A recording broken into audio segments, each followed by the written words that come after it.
ایک ایسا واقعہ جس نے کل میرے دل کو دہلا کے رکھ دیا۔ یہ واقعہ کچھ اس طرح کا تھا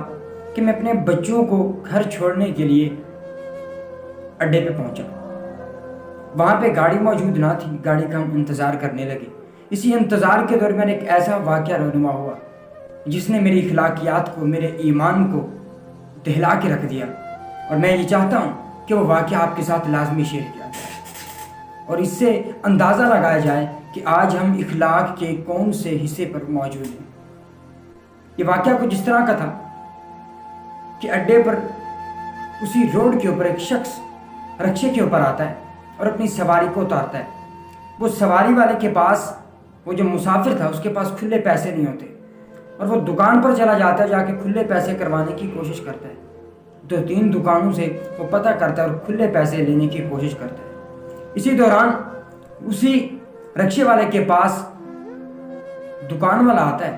وہ کے سامنے سے یہ کہتا ہے کہ آپ ایک کمی ہو کر میری دکان کے سامنے آپ نے اپنا رکشہ روک دیا،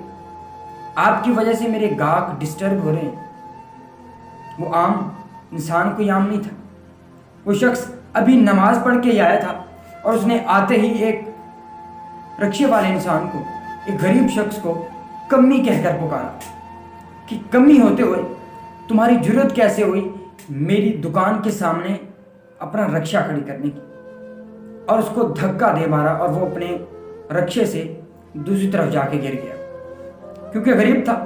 اٹھا اور اس کے سامنے اپنی پورا جسم واضح کر دیا کہ اگر مارنا چاہتے ہیں تو ماریں، اگر نہ پیار سے بھی تو آپ کہہ سکتے تھے۔ تو اس شخص، وہ جو کہ ابھی نماز پڑھ کے آیا تھا، سر پہ ابھی ٹوپی موجود تھی، ہاتھ میں تسبیح موجود تھی، اسی شخص نے ایک اور تھپڑ دے مارا۔ جب تھپڑ مارا تو وہی غریب شخص دوبارہ اپنے آپ کو پیش کرتا ہے اور کہتا ہے کہ مار لیں جتنا مارنا ہے، غلطی میری کیا ہے، غلطی تو بتا دیں۔ غلطی کچھ نہیں ہوتی، اور میرے ملک کا یہ نظام کے سامنے سے 2 ڈولفن پولیس والے بھی موجود ہوتے ہیں۔ وہی ڈولفن پولیس والے آتے ہیں اور اسی شخص کو جو کہ مار رہا تھا اسی سے مذاق کرتے ہیں، اور ہنسی مذاق کرتے ہوئے اس کو کہتے ہیں چلیں چھوڑے جی، کوئی بات نہیں، نیکسٹ ٹائم دیکھ لیں گے۔ اور ان میں سے ایک شخص جاتا ہے اسی دکان میں، اور وہی دکان والا اس کو بوتل پیش کرتا ہے، اور وہ شخص بوتل پینے لگ جاتا ہے، اور وہ شخص اپنا رکشہ لے کے آگے جاتا ہے اور اپنا آگے رکشہ کھڑا کر کے پھر واپس آتا ہے، اور اسے یہ سوال کرتا ہے کہ میری غلطی کیا تھی، آخر آپ نے مجھے مارا کیوں؟ وہ شخص اسی ڈولفن پولیس والے کے سامنے، ٹریفک پولیس والے کے سامنے کھڑا ہوتا ہے اور اس کو 2-3 تھپڑ اور مار دیتا ہے کہ آپ نے میرے سامنے بکواس کرنے کی جرت کیسے کی؟ ایک چھوٹا سا کمی ہو کے، ایک چھوٹا سا رکشے چلانے والا ہو کے مجھ سے آ کے بات کر رہا ہے، مجھ سے پوچھ رہا ہے کہ میں نے آپ کو کیوں مارا، میری مرضی چاہے میں آپ کو ماروں یا نہ ماروں۔ یہ جملے تھے میرے دل پہ گھر کر گئے، اور میں یہ چاہتا تھا کہ آپ کو یہ لازمی بتایا جائے تاکہ آپ بھی اس ویڈیو کو آگے بھیج کر اس شخص تک پہنچ جائے جس نے یہ سارا کارنامہ سر انجام دیا۔ اور آپ کے توسط سے میں اس کو یہ بھی کہنا چاہتا ہوں کہ کسی کے پاس اگر مال آ جائے، کسی کے پاس اگر دولت آ جائے، اور کسی کے پاس اگر اللہ تبارک تعالیٰ رزق وسیع دے دے، تو اس کا مطلب یہ ہرگز نہیں ہوتا کہ آپ کا جس سے مرضی چاہے آپ پنگا لے لیں، جس غریب کو مرضی چاہے آپ مار دیں۔ اور حد درجہ عبادت کا تو یہاں تک ہے ہمارا کہ ابھی ہم نماز پڑھ کے آئے تھے، ٹوپی سر پر موجود تھی، تسبیح ہاتھ میں تھی، لیکن ہم اللہ تبارک تعالیٰ کی عبادت کر کے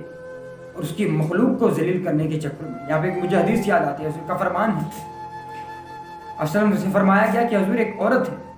جو کہ نفلی صدقہ بھی دیتی ہے، نفلی روزے بھی رکھتی ہے، لیکن اس کے ہمسایوں کے ساتھ اور ارد گرد کے لوگوں کے ساتھ اس کا جو اخلاق ہے، اس کا جو کردار ہے،